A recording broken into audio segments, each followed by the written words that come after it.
Right, so just wanted to jump on and do a little training for the Content Boost Accelerator and just run through one of the key fundamental parts of why planning is so important when it comes to social media content. So I'm going to run through actually a couple of the slides from the course live just so you can see how this looks and hopefully you'll find some value from this today. So if I just share my screen now, you'll get to see the course. So this is the whole course, but we're going to particularly look at the content pillars today. So what it's bigger. So when it comes to content, we generally have about 5 to 6 content pillars, especially for the fitness industry. And this ranges from things like social proof, which is like client testimonials and results, call to actions, which I think we all know what they are, but there's different ways of writing call to actions.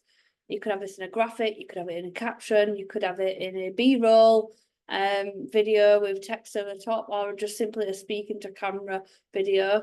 And then we've got personal brand voice. Now, this is an area that I think that a lot of people are missing out on in building that authority in the fitness space.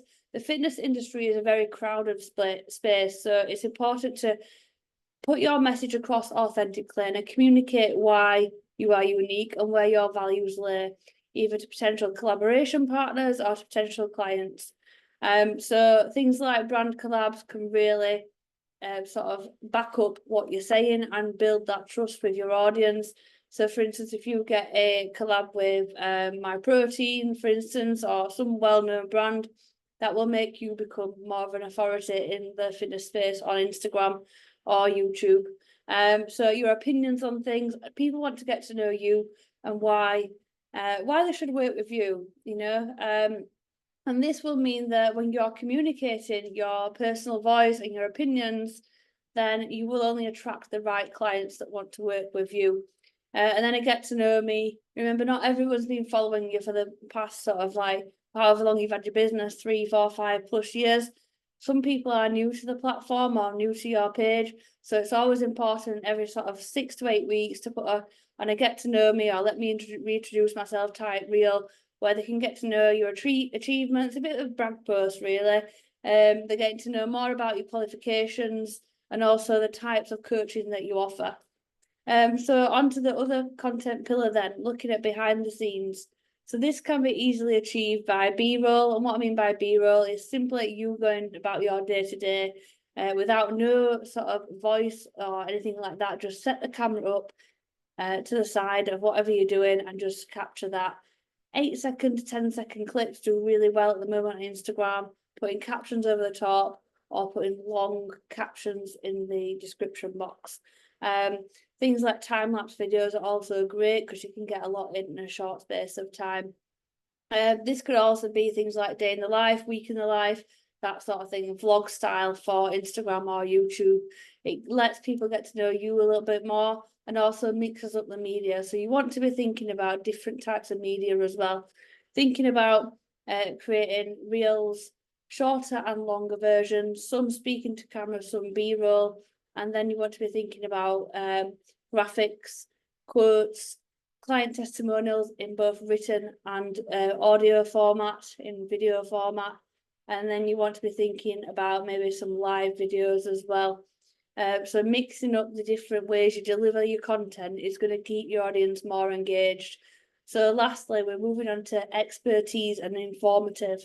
So this type of content pillar is really showing off what you know, helping people along the way and making them trust you more. Obviously, don't just recite things from ChatGPT because people can tell. So give some substance behind what you're saying. Show people that you're able to talk freely about this. So this can be facts, graphics, it can be education type content where it's more maybe science-based. It can be reels showing your opinions on certain things within the fitness industries, maybe whether it's a trending topic that you maybe agree or don't agree with, whether it's just helping people out with nutrition advice, whatever it is, make sure you're showing off your expertise, but also helping people and think about when you've doing these types of content, think about why would people care about this. So just to sort of show you then, this content pillar framework, you need to personalize it to you. So you need to then break it down and sort of think about how this applies to your business and your brand values or your personal values, and where do you sit within these, what type of content could you deliver. So scribble that down. So there's a challenge for you. Type up a note or in a notebook or whatever, get your content pillars in place, and then put down types of content you could share. If you've already got any existing content, put that in as well. You then want to put this into days of the week. So what I'll show you here is just a quick preview of the course. So if you can see there's loads of value, but what we do is basically put the content pillars across the top here. So you always put in at least one call to action. If you're only going to do, say, 3 posts a week, my advice would be go 1 call to action, 1 informative, and 1 sort of case study and social proof post, but ideally minimum 6 days a week posting. So I hope that helps break things down in terms of content frameworks and why it's good to plan your content out. Obviously, having a monthly plan will massively help you achieve your goals in terms of getting your messaging across consistently, which is really important when you're trying to grow your audience and trying to grow your authority online. So if anyone wants more information about the Content Boost Accelerator program course, this launches in September, on the 1st of September, but you can join the waitlist, which is available around this video link. And if you just click on the link, you can join that waitlist. There'll be some discounts in there as well. And if you've got any questions about one-to-one coaching, obviously get in touch, because I am now onboarding people for that. But I'm super excited to get this course launched basically and up and running to help more fitness coaches with their content online, get a structured plan together and get more engagement and build that authority online. So thank you for watching, and if you've got any questions, just get in touch with me.